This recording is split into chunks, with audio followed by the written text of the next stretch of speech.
നമ്മൾ ഡിസ്കസ് ചെയ്യുന്നത് സോളിഡ്സ് എന്നുള്ള ചാപ്റ്ററാണ്.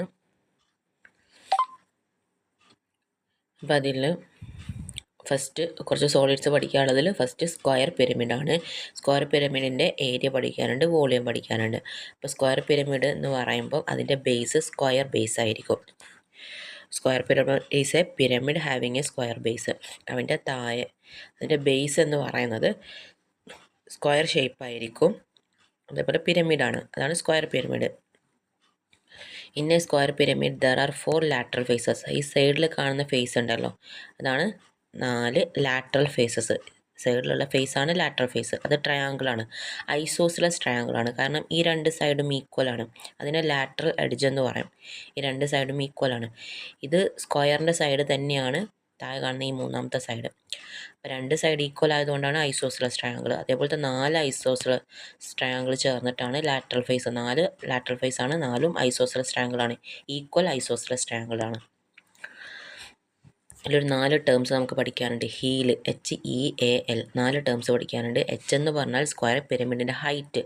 സ്ക്വയർ പിരമിഡിൻ്റെ ലാറ്ററൽ ഫേസിൻ്റെ എഡ്ജ് അല്ലെങ്കിൽ ലാറ്ററൽ എഡ്ജൊക്കെ ജോയിൻ ചെയ്യുന്ന ഈ ഒരു മുകളിലുള്ള ഈ ഒരു അപ്പെക്സ്, മുകളിലുള്ള ഈ വെർട്ടെക്സിനാണ് അപ്പെക്സ് എന്ന് പറയുന്നത്. 4 ട്രയാങ്കിളും കൂടെ ജോയിൻ ചെയ്യുന്ന ഈ ഒരു പോയിന്റ്, ഈ ഒരു വെർട്ടെക്സ്. ഈ അപ്പെക്സിൽ നിന്ന് നമ്മളൊരു കല്ലിട്ടാൽ സ്ക്വയറിൻ്റെ സെൻറ്ററിൽ പോയി പോകുമല്ലോ. ആ ഒരു പെർപെൻഡിക്കുലർ ഡിസ്റ്റൻസ് ആണ് സ്ക്വയർ പിരമിഡിൻ്റെ ഹൈറ്റ് എന്ന് പറയുന്നത്.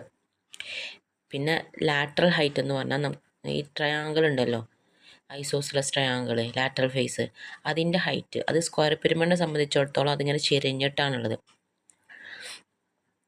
ട്രയാങ്കിളിൻ്റെ ഹൈറ്റ് എന്ന് പറയുമ്പോൾ ഇങ്ങനെ ചെരിഞ്ഞിട്ടാണുള്ളത്. ട്രയാങ്കിളിന് പെർപെൻഡിക്കുലർ ആണെങ്കിലും സ്ക്വയർ പിരമിഡിനെ സംബന്ധിച്ചിടത്തോളം അത് ചെരിഞ്ഞിട്ടായതുകൊണ്ടാണ് അതിൻ്റെ പേര് സ്ലാൻഡ് ഹൈറ്റ് എന്നായത്. സ്ലാൻഡ് ഹൈറ്റ് എന്ന് പറഞ്ഞാൽ ട്രയാങ്കിളിൻ്റെ height. Height of the triangle is called the slant height. പിന്നെ ഇ ഉണ്ട്, എ ഉണ്ട്. ഇ എന്ന് പറഞ്ഞാൽ ലാറ്ററൽ എഡ്ജ്. ട്രയാങ്കിളിൻ്റെ ഈ ഒരു സൈഡ് ഉണ്ടല്ലോ, അതാണ് ലാറ്ററൽ എഡ്ജ്. പിന്നെ എന്ന് പറഞ്ഞാൽ സ്ക്വയറിൻ്റെ സൈഡ്, ബേസ് സ്ക്വയർ ആണ്, ബേസിൻ്റെ എഡ്ജ് ആണ്. ബേസിൻ്റെ എഡ്ജ് എന്ന് പറയുമ്പോൾ ബേസ് സ്ക്വയർ ആണ്, സ്ക്വയറിൻ്റെ എഡ്ജ് എന്ന് വെച്ചാൽ സ്ക്വയറിൻ്റെ സൈഡ് അത് എ ആണ്. സ്ക്വയറിൻ്റെ സൈഡ് നമ്മൾ സാധാരണ എ ആണ്. അപ്പോൾ നമുക്ക് ക്വസ്റ്റ്യനിലൊക്കെ ബേസ് എഡ്ജ് എന്ന് പറഞ്ഞിട്ട് തന്നാൽ ബേസ് സ്ക്വയർ ആണെന്നും അതിൻ്റെ എഡ്ജാണ് തന്നത്, അപ്പം എന്ന് വെച്ചാൽ സ്ക്വയറിൻ്റെ സൈഡാണ് തന്നതെന്നുള്ളത് മനസ്സിലാക്കണം. അപ്പോൾ ബേസ് എഡ്ജ് തന്നു കഴിഞ്ഞാൽ A = എന്ന് പറഞ്ഞിട്ട് എഴുതണം തന്ന കാര്യം. ലാറ്ററൽ എഡ്ജ് എന്ന് പറയുമ്പോൾ ട്രയാങ്കിളിൻ്റെ ബാക്കിയുള്ള 2 സൈഡാണ് ലാറ്ററൽ എഡ്ജ്. അപ്പോൾ ഈ 2 സൈഡും ഇയും, ട്രയാങ്കിളിൻ്റെ ഈ 2 സൈഡ് ഇയും, താഴെ കാണുന്ന ഈ ഒരു സൈഡ് എയുമാണ്. ബേസ് എഡ്ജാണ്, ബാക്കിയുള്ള 2 ലാറ്ററൽ എഡ്ജാണ്. പിന്നെ ട്രയാങ്കിളുടെ ഹൈറ്റ്, സ്ലാൻഡ് ഹൈറ്റ്. സ്ക്വയർ പിരമിഡിൻ്റെ ആ പെർപെൻഡിക്കുലർ ഡിസ്റ്റൻസ് എന്ന് പറയുന്നത് ഹൈറ്റ്, സ്ക്വയർ പിരമിഡിൻ്റെ ഹൈറ്റ്. അപ്പോൾ ഈ 4 ലെറ്റേഴ്സ് ഇമ്പോർട്ടൻ്റ് ആണ്. അത് വെച്ചിട്ടാണ് ഫോർമുല ഉള്ളത്. അപ്പോൾ net off a square pyramid എന്ന് വെച്ചാൽ അതിൻ്റെ ടോട്ടൽ സർഫേസ് ഏരിയയും ടോട്ടൽ വോളിയവും. അപ്പോൾ ആദ്യം ഏരിയ നോക്കാം. ഏരിയ എന്ന് പറയുമ്പോൾ ഒരു സ്ക്വയർ ഉണ്ട്, 4 ട്രയാങ്കിൾസ് ഉണ്ട്. സ്ക്വയറിൻ്റെ ഏരിയ 4 ട്രയാങ്കിളിൻ്റെ ഏരിയയും കൂടെ ചേർന്നതാണ് ഒരു സ്ക്വയർ പിരമിഡിൻ്റെ ഏരിയ എന്ന് പറയുന്നത്, സർഫേസ് ഏരിയ. അപ്പോൾ സ്ക്വയറിൻ്റെ ഏരിയ എന്ന് പറഞ്ഞാൽ സൈഡ് എ ആണെങ്കിൽ സ്ക്വയറിൻ്റെ ഏരിയ, സ്ക്വയറാണൊരു ബേസ് ഏരിയ എന്ന് പറഞ്ഞാൽ A², A ആണ് സ്ക്വയറിൻ്റെ ഏരിയ. ഈ 4 ട്രയാങ്കിൾസ് ഉണ്ട്. ഒരു ട്രയാങ്കിളിൻ്റെ ഏരിയ എന്ന് പറയുന്നത് half into base into height ആണല്ലോ. ട്രയാങ്കിളിൻ്റെ area half into base into height ആണ്. ട്രയാങ്കിളിൻ്റെ ബേസ് എന്ന് പറയുമ്പോൾ നോക്കിക്കേ, ട്രയാങ്കിളിൻ്റെ ബേസ് എന്ന് പറയുന്നത് എന്താണ്? സ്ക്വയറിൻ്റെ ഒരു സൈഡല്ലേ. ട്രയാങ്കിളിൻ്റെ ബേസ് എന്ന് പറഞ്ഞാൽ അത് A അല്ലേ, ട്രയാങ്കിളിൻ്റെ ബേസ് A അല്ലേ. അപ്പോൾ ബേസിന് പകരം A കൊടുത്തു, ഹാഫ് ഇൻറ്റു ബേസ് എന്നുള്ളിടത്ത് A കൊടുത്തു, ഇൻറ്റു ഹൈറ്റ് ഉണ്ട്. ട്രയാങ്കിളുടെ ഹൈറ്റ്, ട്രയാങ്കിളിൻ്റെ ഏരിയ ആണെങ്കിൽ ട്രയാങ്കിളുടെ ഹൈറ്റ്. ട്രയാങ്കിളിൻ്റെ ഹൈറ്റിന്, സ്ക്വയർ പിരമിഡിൻ്റെ ട്രയാങ്കിളിൻ്റെ ഹൈറ്റിന് നമ്മൾ പറയുന്ന പേരെന്തായിരുന്നു? ട്രയാങ്കിളുടെ ഹൈറ്റ് എന്ന് പറയുമ്പോൾ സ്ക്വയർ പിരമിഡിനെ സംബന്ധിച്ചിടത്തോളം അത് ചെരിഞ്ഞിട്ടാണ് വരുന്നത്. അപ്പോൾ ട്രയാങ്കിളിൻ്റെ ഹൈറ്റ് സ്ലാൻഡ് ഹൈറ്റ് ആണ്. സ്ക്വയർ പിരമിഡിലെ ട്രയാങ്കിളിൻ്റെ ഹൈറ്റ് സ്ലാൻഡ് ഹൈറ്റ് ആണ്, ചെരിഞ്ഞിട്ടുള്ള ഹൈറ്റാണ്. സ്ക്വയർ പിരമിഡ് ഇങ്ങനെ വെക്കുമ്പോൾ ട്രയാങ്കിൾ നമ്മൾ ഹൈറ്റ് വരച്ച് കഴിഞ്ഞാൽ സ്ക്വയർ പിരമിഡിന് അതൊരു ചെരിഞ്ഞ ഹൈറ്റാണ്. അപ്പോൾ ട്രയാങ്കിളിൻ്റെ ഹൈറ്റിൻ്റെ പേര് സ്ലാൻഡ് ഹൈറ്റ് ആണ്. സ്ലാൻഡ് ഹൈറ്റ് L ആണ്. സ്ക്വയർ പിരമിഡിൻ്റെ ഹൈറ്റിനെയാണ് നമ്മൾ H വെച്ച് സൂചിപ്പിക്കുന്നത്. സ്ലാൻഡ് ഹൈറ്റ്, ട്രയാങ്കിളുടെ ഹൈറ്റ്, അത് L എന്ന് പറയുന്ന ലെറ്ററാണ്. അപ്പോൾ half into base into height. ട്രയാങ്കിളുടെ ബേസ് A ആണ്, ട്രയാങ്കിളുടെ ഹൈറ്റ് L ആണ്. അപ്പോൾ half into A into L എന്ന് വന്നു, half into base into height എന്നുള്ളിടത്ത്.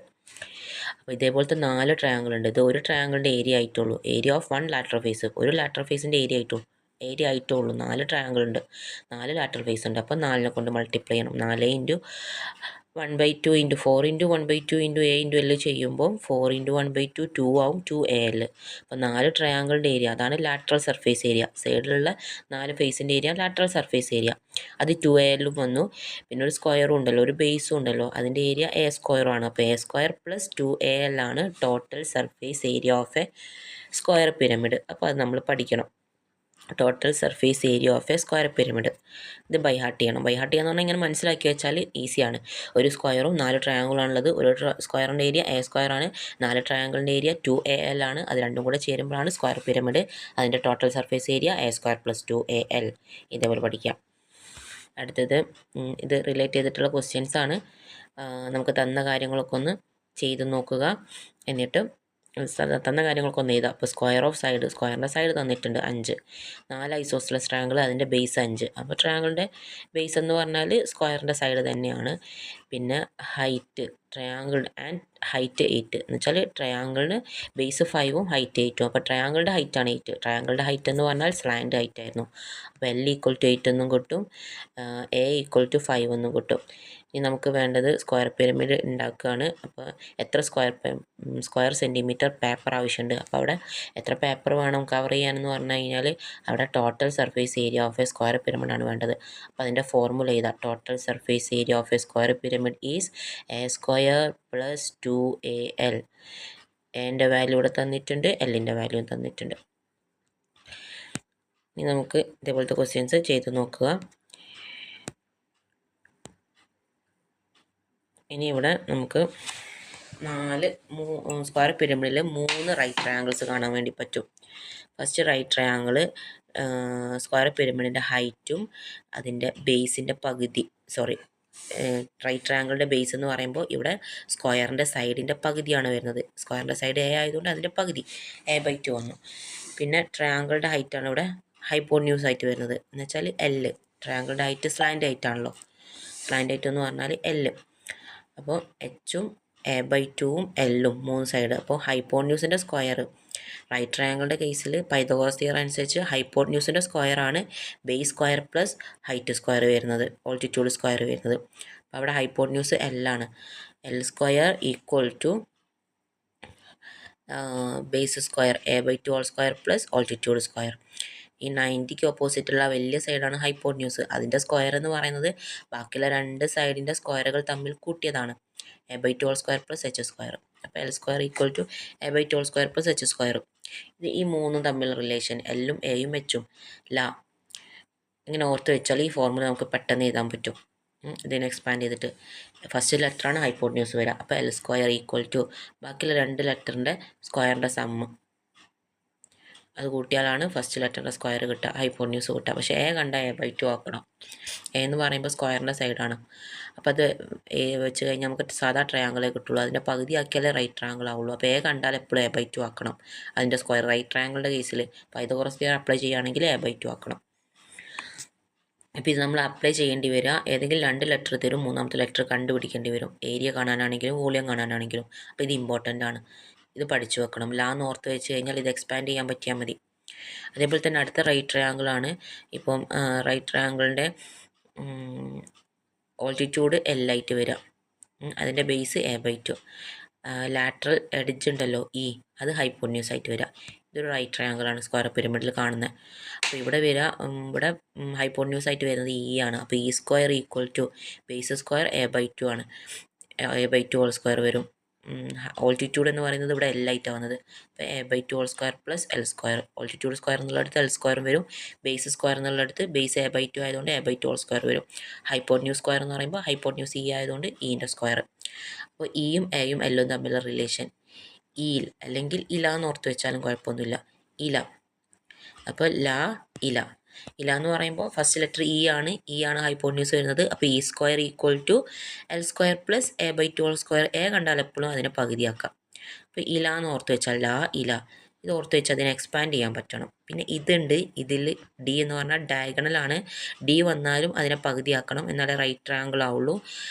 ഡയഗണലിൻ്റെ പകുതിയും ഹൈറ്റും പിന്നെ ലാറ്ററൽ എഡ്ജ് ഉണ്ടല്ലോ അത് ഹൈപ്പോന്യൂസും വരിക.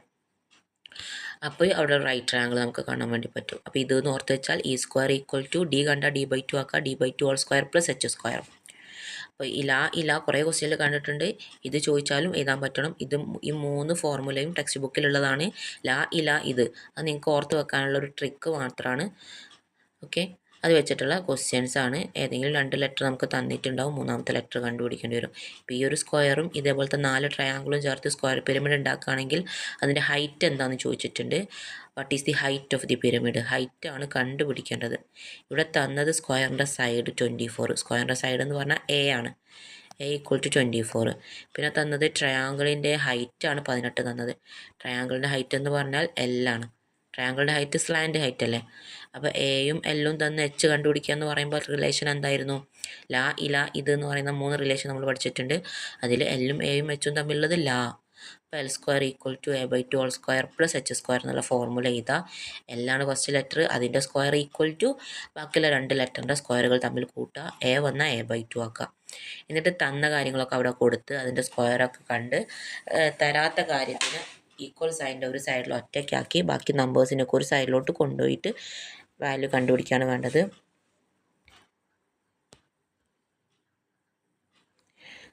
Okay,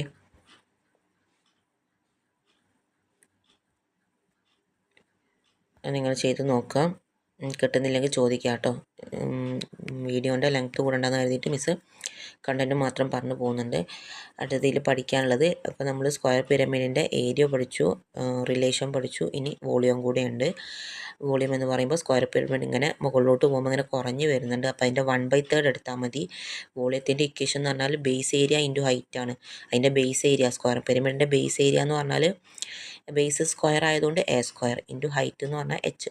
1/3 into A square H. 1/3 എടുക്കാൻ കാരണം 1/3 എടുക്കാൻ കാരണം മുകളിലോട്ട് പോകുമ്പോൾ പിരമിഡ് ആയതുകൊണ്ട് അതിൻ്റെ സ്പേസ് കുറയുന്നുണ്ടല്ലോ. താഴെയുള്ള അത്രയും സ്പേസ് മുകളിൽ ആവശ്യമില്ല. അതുകൊണ്ടാണ് അതിൻ്റെ 1/3 എടുക്കുന്നത്. അപ്പോൾ 1/3 into A square into H equation പഠിക്കുമ്പോൾ കൃത്യമായിട്ട് പഠിക്കുക, ഫോർമുലയൊക്കെ കൃത്യമായിട്ട് പഠിക്കുക. അടുത്ത സോളിഡ് എന്ന് പറയുന്നത് കോണാണ്. കോണും ഇമ്പോർട്ടൻ്റ് ആണ്. കോൺ എന്ന് പറയുമ്പോൾ ഒരു സർക്കിളിൻ്റെ ഒരു സെക്ടർ എടുത്തിട്ട് അതിനെ റോൾ ചെയ്തിട്ടാണ് നമ്മൾ കോണാക്കുന്നത്. Okay, pyramid like solid, pyramid പോലെയുള്ള സോളിഡാണ് with circular base. Circle base വരുന്ന ഒരു പിരമിഡാണ് കോൺ എന്ന് പറയുന്നത്. കോൺ ഐസ്ക്രീം, ബർത്ത്ഡേ ക്യാപ്പ്, ഇതൊക്കെ കോൺ എക്സാമ്പിളാണ്.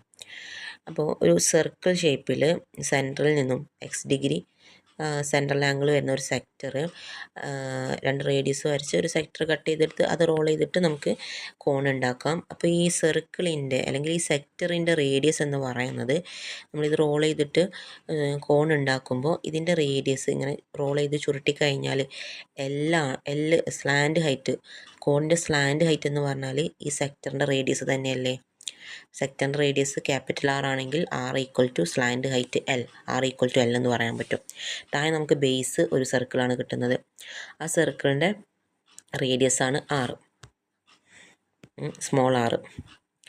അപ്പോൾ R ഈക്വൽ ടു L, സെക്ടറിൻ്റെ റേഡിയസ് ഈക്വൽ ടു കോണിൻ്റെ സ്ലാൻഡ് ഹൈറ്റ്. ഇനി ഈ സെക്ടറിൻ്റെ ആർക്ക് ലെങ്ത് തന്നെയാണ് ഈ ബേസിൻ്റെ സർക്കംഫറൻസ് എന്ന് പറയുന്നത്. ആർക്ക് ലെങ്ത് കണ്ടുപിടിക്കാനുള്ള ഇക്വേഷൻ x/360 × 2πr ആണ്. 9th പഠിച്ചതാണ്. അതെന്തിന് ഈക്വലാന്ന് പറഞ്ഞത് ഈ ബേസിൻ്റെ സർക്കംഫറൻസിന്. കാരണം ഈ ആർക്ക് ലെങ്ത് ഇതിങ്ങനെ ചുരുട്ടിയിട്ടാണല്ലോ കോൺ ഉണ്ടാക്കുന്നത്. അപ്പോൾ ഇതിൻ്റെ ആർക്ക് ലെങ്ത് തന്നെയാണ് ഇവിടുത്തെ സർക്കംഫറൻസ് ആയിട്ട് വരുന്നത്. അപ്പോൾ ഈ സർക്കിളിൻ്റെ സർക്കംഫറൻസ് എന്ന് പറഞ്ഞാൽ 2π സ്മോൾ r. ഇതിൽ നിന്ന് നമുക്ക് 2 സൈഡിലും 2π ഒക്കെ കട്ട് ചെയ്ത് പോയാൽ x/360 × ഇവിടുത്തെ r അങ്ങോട്ടുണ്ടായാൽ r/r എന്ന് കിട്ടും. ഇവിടെ r ഉണ്ട്, ഇവിടുത്തെ ക്യാപിറ്റൽ ആറിന് അങ്ങോട്ടുണ്ടായാൽ r/r, ക്യാപിറ്റൽ R. അപ്പോൾ r എന്ന് പറഞ്ഞാൽ എല്ലിന് ഈക്വൽ ആണല്ലോ, ക്യാപിറ്റൽ R എന്ന് പറഞ്ഞാൽ എല്ലിന് ഈക്വൽ ആയതുകൊണ്ട് r/l. അപ്പോൾ ഈ ഒരു റിലേഷൻ ഇമ്പോർട്ടൻ്റ് ആണ്, നമുക്ക് ആവശ്യമായിട്ട് വരും. x/360 equal to r/l. X എന്ന് പറഞ്ഞാൽ സെക്ടറിൻ്റെ സെൻട്രൽ ആംഗിൾ /360, r എന്ന് പറഞ്ഞാൽ ബേസിൻ്റെ റേഡിയസ്, കോണിൻ്റെ ബേസിൻ്റെ റേഡിയസ് L എന്ന് പറഞ്ഞാൽ കോണിൻ്റെ slant height. x/360 equal to r/l. ഇനി ഇതിൻ്റെ ഏരിയ എന്ന് പറഞ്ഞാൽ ബേസ് ഏരിയയും കേർവ്ഡ് സർഫേസ് ഏരിയയും. ഇതിനെ ലാറ്ററൽ സർഫേസ് ഏരിയ എന്നല്ല പറയുക, കേർവ്ഡ് സർഫേസ് ആണ്. അതുകൊണ്ട് കേർവ്ഡ് സർഫേസ് ഏരിയ എന്ന് പറഞ്ഞാൽ മതി. അപ്പോൾ ഇത് രണ്ടും കൂടെ ചേർന്നതാണ് കോണിൻ്റെ ടോട്ടൽ സർഫേസ് ഏരിയ എന്ന് പറയുന്നത്. ബേസ് ഏരിയ എന്ന് പറഞ്ഞാൽ സർക്കിൾ ആയതുകൊണ്ട് സർക്കിളിൻ്റെ ഏരിയ πr² ആണ്. ഇനി കേർവ്ഡ് സർഫേസ് ഏരിയയും കൂടെ കിട്ടിയാൽ മതി. കേർവ്ഡ് സർഫേസ് ഏരിയ കിട്ടാൻ വേണ്ടിയിട്ട് സെക്ടറിൻ്റെ ഏരിയ ആയിരിക്കുമല്ലോ കേർവ്ഡ് സർഫേസിൻ്റെ ഏരിയ. സെക്ടറിൻ്റെ ഏരിയ x/360 × πr² ആണ്. സെക്ടറിൻ്റെ റേഡിയസിൻ്റെ സ്ക്വയർ, പൈ ഇൻറ്റു സെക്ടർ റേഡിയസിൻ്റെ സ്ക്വയർ. അപ്പോൾ ഈ r എന്ന് പറഞ്ഞാൽ L ആണല്ലോ, കോണിൻ്റെ സ്ലാൻഡ് ഹൈറ്റ് ആണല്ലോ. അപ്പോൾ L² കൊടുത്തു കഴിഞ്ഞാൽ x/360 എന്ന് പറഞ്ഞാൽ നമ്മൾ എന്ത് പഠിച്ചു? r/l എന്ന് പഠിച്ചു. x/360ക്ക് r/l-ഉം ക്യാപിറ്റൽ ആറിന് L-ഉം കൊടുത്തു കഴിഞ്ഞാൽ πl² എന്ന് വരും. r/l × πl². അപ്പോൾ മുകളിൽ L × L ആണ് L², താഴെ ഒരു L-ഉം. അത് കട്ട് ചെയ്ത് പോയി കഴിഞ്ഞാൽ ലാസ്റ്റ് πrl. ഇതാണ് curved surface area. Curved surface area πrl-ഉം ബേസിൻ്റെ ഏരിയ πr² ആണെങ്കിൽ രണ്ടും കൂടെ കൂട്ടിയതാണ് ഒരു കോണിൻ്റെ surface area, total surface area πr² + πrl. അപ്പോൾ ഇത് പഠിക്കണം, ഇമ്പോർട്ടൻ്റ് ആണ്. ഇത് കോണിനെ കവർ ചെയ്യാൻ എത്ര ഏരിയ, എത്ര പേപ്പർ വേണം എന്നൊക്കെ ചോദിച്ചാൽ അതിൻ്റെ ഏരിയയുടെ ഫോർമുലയാണ് എഴുതേണ്ടത്. ഇനി അവിടുത്തെ ഒരു റൈറ്റ് ട്രയാങ്കിൾ നമുക്ക് കാണാൻ വേണ്ടി പറ്റും. കോണിൻ്റെ ഹൈറ്റും കോണിൻ്റെ ബേസ് സർക്കിൾ ഉണ്ടല്ലോ അതിൻ്റെ ബേസ് റേഡിയസും അതേപോലെ അതിൻ്റെ സ്ലാൻഡ് ഹൈറ്റാണ് ഹൈപ്പോട്ന്യൂസ് ആയിട്ട് വരുന്നത്. അതാണ് ചെരിഞ്ഞിട്ട് വരുന്നത്. അപ്പോൾ L² hypotenuse square base + altitude. L² base r ആണ്, r² + h², അല്ലെങ്കിൽ ആൾട്ടിറ്റ്യൂഡ്² + ബേസ്². അപ്പോൾ LHR നോർത്ത് വെച്ചാൽ അത് എക്സ്പാൻഡ് ചെയ്യാൻ പറ്റും. L ആണ് ഫസ്റ്റ്. L² L ആണ് ഹൈപ്പോട്ന്യൂസ് വരിക, ചെരിഞ്ഞിട്ട് വരുന്നത് സ്ലാൻഡ് ഹൈറ്റാണ്. L² h² + r². ഇതിൽ രണ്ടെണ്ണം തന്നിട്ട് മൂന്നാമത്തെ കണ്ടുപിടിക്കേണ്ടി വരും. കാരണം വോളിയത്തിലൊക്കെ h ഉണ്ട്, അല്ലെങ്കിൽ ഏരിയയിലാണെങ്കിൽ L ഉണ്ട്. അപ്പോൾ L തന്നിട്ടില്ലെങ്കിൽ ഇത് വെച്ചിട്ട് കണ്ടുപിടിക്കണം, അല്ലെങ്കിൽ h തന്നിട്ടില്ലെങ്കിൽ ഇത് വെച്ചിട്ട് കണ്ടുപിടിക്കണം. L-ഉം r-ഉം തന്ന് h കണ്ടുപിടിക്കണം. വോളിയം കണ്ടെത്തണമെങ്കിൽ h വേണം. അപ്പം നമുക്ക് തന്ന കാര്യങ്ങളൊക്കെ ഇതിൽ കൊടുത്തിട്ട് തരാത്ത കാര്യത്തിന് ഈക്വൽ സൈൻ്റെ ഒരു സൈഡിൽ ഒറ്റയ്ക്കാക്കി നമ്പേഴ്സിനൊക്കെ ഒരു സൈഡിലോട്ട് കൊണ്ടുപോയാൽ മതി. അപ്പോൾ L² = h² + r² ആണ് കോണിൻ്റെ കേസിലുള്ള റിലേഷൻ. അതും പഠിക്കാം. സ്ക്വയർ പിരമിഡിൽ 3 ഉണ്ട്, ലാ, ഇല, ഇത്. കോണിൻ്റെ കേസിൽ ഒരൊറ്റ റിലേഷനുള്ളൂ, L² = h² + r². ഒരൊറ്റ പൈതഗോറസ് തിയറം അപ്ലൈ ചെയ്യുക, ഒരൊറ്റ റൈറ്റ് ട്രയാങ്കിൾ ഉള്ളൂ, ഒരു തവണ പൈതഗോറസ് തിയറം അപ്ലൈ ചെയ്യാൻ പറ്റുള്ളൂ. പിന്നെ നമ്മൾ പഠിച്ചത് x/360 = r/l എന്നുള്ളൊരു റിലേഷൻ പഠിച്ചിട്ടുണ്ട്, അതും ഇമ്പോർട്ടൻ്റ് തന്നെയാണ്. പിന്നെ ഏരിയയും വോളിയവും. ഏരിയ നമ്മൾ പറഞ്ഞു πr² + πrl. വോളിയം എന്ന് പറയുന്നത് ഇതും പിരമിഡാണ്, മുകളിലോട്ട് പോകുമ്പോൾ കുറച്ച് സ്പേസ് മതി. അപ്പോൾ സിലിണ്ടറിൻ്റെ വോളിയം നോക്കുക. സിലിണ്ടറിൻ്റെ ബേസും, സിലിണ്ടർ എന്ന് പറയുമ്പോൾ നമ്മുടെ മിൽക്ക് മെയ്ഡിൻ്റെ ഒക്കെ ബോട്ടിൽ പോലെ മുകളിലും താഴെയും സർക്കിൾ വരും, കേർവ്ഡ് സർഫേസും വരും. അപ്പം താഴെയുള്ള ബേസിൻ്റെ ഏരിയ എന്ന് പറഞ്ഞാൽ സർക്കിൾ ആയതുകൊണ്ട് πr² ആണ് ബേസിൻ്റെ ഏരിയ. ഇൻറ്റു ഹൈറ്റ് ചെയ്താൽ സിലിണ്ടറിൻ്റെ വോളിയം കിട്ടും. സിലിണ്ടറിൻ്റെ വോളിയം നമുക്ക് ആവശ്യമുണ്ട്. πr² h എന്ന് പറയുന്നത് എന്താണ്? സിലിണ്ടറിൻ്റെ വോളിയമാണ്. സിലിണ്ടറിന് നിൽക്കാൻ ആവശ്യമായിട്ടുള്ള സ്പേസ് ആണ് അതിൻ്റെ വോളിയം എന്ന് പറയുന്നത്. കോണിനെ സംബന്ധിച്ചിടത്തോളം മുകളിലോട്ട് അത്രയും സ്പേസ് വേണ്ട, മുകളിലോട്ട് വരുമ്പോൾ കുറയുന്നുണ്ട്. അപ്പം ഇതിൻ്റെ 1/3 എടുത്താൽ മതി. 1/3 × πr² × h ആണ് കോണിൻ്റെത്. സിലിണ്ടറിൻ്റെത് base area into height. Base circle ആയതുകൊണ്ട് πr², സർക്കിളിൻ്റെ area πr² × h. πr² × h സിലിണ്ടറിൻ്റെതാണ്. 1/3 × πr² × h കോണിൻ്റെതാണ്. അതും പഠിച്ച് വെക്കുക. കുറച്ച് ഫോർമുല പഠിക്കാനുണ്ടെങ്കിലും അത് പഠിച്ചു കഴിഞ്ഞാൽ അതിൻ്റെ വാല്യൂ കൊടുക്കാനേ ഉള്ളൂ ഈ ചാപ്റ്ററിൽ. ഫുൾ മാർക്ക് പെട്ടെന്ന് സ്കോർ ചെയ്യാൻ പറ്റും. ഫോർമുല പഠിക്കണമെന്നേ ഉള്ളൂ. അത് കുറച്ചൊന്ന് ഇരുന്ന് പഠിച്ചു കഴിഞ്ഞാൽ പിന്നെ ഈസിയാണ്. പിന്നെ സ്ഫിയറും ഉണ്ട്, ഹെമിസ്ഫിയറും ഉണ്ട്. സ്ഫിയർ എന്ന് പറയുമ്പോൾ വാട്ടർമെലൺ, തണ്ണിമത്തൻ, അല്ലെങ്കിൽ ഒരു ബോൾ ഒക്കെ ആലോചിക്കുക, ഗ്ലോബ്. അപ്പോൾ അതിൻ്റെ വോള്യവും ഏരിയയാണ് പഠിക്കാനുള്ളത്. സർഫേസ് ഏരിയ എന്ന് പറയുമ്പോൾ ഇപ്പോൾ വാട്ടർമെലൺ ആണെങ്കിൽ ആ ഗ്രീൻ പോർഷൻ അത് കവർ ചെയ്യുന്ന ഏരിയ എത്രയാണ്? അത് 4πr² ആണ്. റേഡിയസ് r ആണെങ്കിൽ 4πr². ഇനി അതിനെ കട്ട് ചെയ്ത് പകുതിയാക്കി കഴിഞ്ഞാൽ, ഇപ്പോൾ വാട്ടർമെലനെ പകുതിയാക്കി കഴിഞ്ഞാൽ, ഇപ്പോൾ വാട്ടർമെലൻ ഗ്രീൻ പോർഷൻ മാത്രമേ കാണുന്നുള്ളൂ, അതിൻ്റെ ഏരിയ ആണ് അതിൻ്റെ സർഫേസ് ഏരിയ. പക്ഷെ ഇത് കട്ട് ചെയ്ത് കഴിയുമ്പോൾ ഇവിടെ ഒരു ബേസും കൂടെ വരികയാണ്, ഒരു സർക്കിൾ ഷേപ്പുള്ള ബേസ് വരുന്നുണ്ട്. അപ്പോൾ ഇത് കട്ട് ചെയ്ത് കഴിഞ്ഞാൽ കേർവ്ഡ് സർഫേസ് ഏരിയ എന്താവും? നേരെ പകുതിയാവും. സ്ഫിയറിൻ്റെ നേരെ പകുതിയാവും, ഹെമിസ്ഫിയറിൻ്റെത്. 4πr² നേരെ 2πr² ആവും. പക്ഷെ ഇവിടെ ഒരു ബേസും കൂടെ വരുന്നുണ്ട്, അത് സർക്കിളാണ്. അപ്പോൾ സർക്കിളിൻ്റെ ഏരിയയും കൂടെ വരും ടോട്ടൽ സർഫേസ് ഏരിയ എന്ന് പറയുമ്പോൾ ഹെമിസ്ഫിയറിൻ്റെ കേസിൽ. ബേസിൻ്റെ ഏരിയ ഈ റെഡ് പോർഷൻ തണ്ണിമത്തനൊക്കെ കട്ട് ചെയ്ത് കഴിഞ്ഞാൽ ആ റെഡ് കളറും കൂടെ കവർ ചെയ്യണ്ടേ. ഇപ്പോൾ സ്ഫിയർ കവർ ചെയ്താൽ 4πr² ആയിരിക്കും അതിൻ്റെ ഏരിയ എന്ന് പറഞ്ഞാൽ. പക്ഷെ അത് കട്ട് ചെയ്യുമ്പം ഈ ബേസ് കവർ ആവുന്നില്ല, നേരെ പകുതിയാവും അതിൻ്റെ കേർവ്ഡ് സർഫേസ് ഏരിയ, പക്ഷേ ഈ ബേസ് കവർ ആവുന്നില്ല. അപ്പോൾ അവിടെ πr² എന്ന് പറയുന്ന ഒരു ഏരിയയും കൂടെ വരും, ബേസ് ഏരിയ. അപ്പോൾ 2πr²ഉം πr²ഉം 2πr²ഉം 1πr² കൂടെ ചേർന്ന് 3πr² ആണ് ഹെമിസ്ഫിയറിൻ്റെ ഏരിയ. നേരെ പകുതിയല്ല, 3πr² ആണ് കേട്ടോ. 4πr² ആണ് സ്ഫിയറിൻ്റെതെങ്കിൽ 3πr² ആണ് ഹെമിസ്ഫിയറിൻ്റെ ഏരിയ എന്ന് പറയുന്നത്. ഇനി വോളിയം എന്ന് പറഞ്ഞാൽ ഏരിയ ഇൻറ്റു ഹൈറ്റ് ആണല്ലോ. അപ്പോൾ 4πr² ഇൻറ്റു ഹൈറ്റ് റേഡിയസ് തന്നെ ആയതുകൊണ്ട് 4πr³ ആണ് സ്ഫിയറിൻ്റെ വോളിയം വരുന്നത്. സ്ഫിയറിൻ്റെ വോളിയം എല്ലാ സ്ഥലത്തും ഒരേ സ്പേസ് ആവശ്യമില്ലാത്തതുകൊണ്ട് അതിൻ്റെ 1/3 എടുത്താൽ മതി. അപ്പം ഏരിയനെ 3 കൊണ്ട് ഡിവൈഡ് ചെയ്യുമ്പോൾ 4π3πr³ ഇതാണ് വോളിയത്തിൻ്റെ ഇക്വേഷൻ, സ്ഫിയറിൻ്റെ വോളിയത്തിൻ്റെ ഇക്വേഷൻ. ഏരിയ 4πr², വോളിയം വരുമ്പോൾ 4π3 ആവുന്നുണ്ട്, πr³ ആവുന്നുണ്ട്. അതിൻ്റെ യൂണിറ്റും അതേപോലെ തന്നെ ഏത് സോളിഡ് ആണെങ്കിലും ഏരിയയുടെ യൂണിറ്റ് സെൻറ്റിമീറ്റർ² അല്ലെങ്കിൽ മീറ്റർ², വോളിയം ആവുമ്പോൾ cm³ അല്ലെങ്കിൽ മീറ്റർ³ എന്ന് വരുന്നുണ്ട്. അപ്പം അതും ശ്രദ്ധിക്കാം. ഇനി ഹെമിസ്ഫിയറിൻ്റെ വോളിയം ഏരിയ പറഞ്ഞു 3πr² ആണ്. സ്ഫിയറിൻ്റെ ഏരിയ 4πr² ആണെങ്കിൽ ഹെമിസ്ഫിയറിൻ്റെ ഏരിയ 3πr² ആണ്. പക്ഷെ വോളിയം നേരെ പകുതിയാണ് ആവുന്നത്. വോളിയം 4π3πr³ ആണ്. അതിൻ്റെ വോളിയം എന്ന് പറയുന്നത്, ഹെമിസ്ഫിയറിൻ്റെ വോളിയം എന്ന് പറയുന്നത് 4π3πr³ നേരെ പകുതി. സ്ഫിയറിന് നിൽക്കാൻ ആവശ്യമായിട്ടുള്ള സ്ഥലത്തിൻ്റെ നേരെ പകുതി മതി ഹെമിസ്ഫിയറിന് നിൽക്കാൻ. അതുകൊണ്ട് 4π3πr³ ആണ് സ്ഫിയറിൻ്റെ വോളിയം എങ്കിൽ അതിൻ്റെ പകുതി 2π3πr³ ആണ് ഹെമിസ്ഫിയറിൻ്റെ വോളിയം. വോളിയം നേരെ പകുതിയാണ്, പക്ഷേ ഏരിയ ബേസ് ഏരിയയും കൂടെ വരുന്നത് കൊണ്ട് സ്ഫിയറിൻ്റെ 4πr² ആണെങ്കിലും ഹെമിസ്ഫിയറിൻ്റെത് 3πr² ആണ്. ഇത്രയും ഫോർമുലയാണ് നമുക്ക് പഠിക്കാനുള്ളത്. ബാക്കി ക്വസ്റ്റ്യൻസ് ആണ്. ക്വസ്റ്റ്യൻസ് പ്രാക്ടീസ് ചെയ്യുക. എന്തെങ്കിലും ഡൗട്ട് ഉണ്ടെങ്കിൽ ചോദിക്കുക. ഫോർമുല ഒക്കെ എഴുതി ഒട്ടിച്ച് ക്വസ്റ്റ്യൻ പ്രാക്ടീസ് ചെയ്യൽ നിർബന്ധമാണ്. എന്നാലേ ഈ ചാപ്റ്റർ അവിടെ സെറ്റ് ആവുള്ളൂ.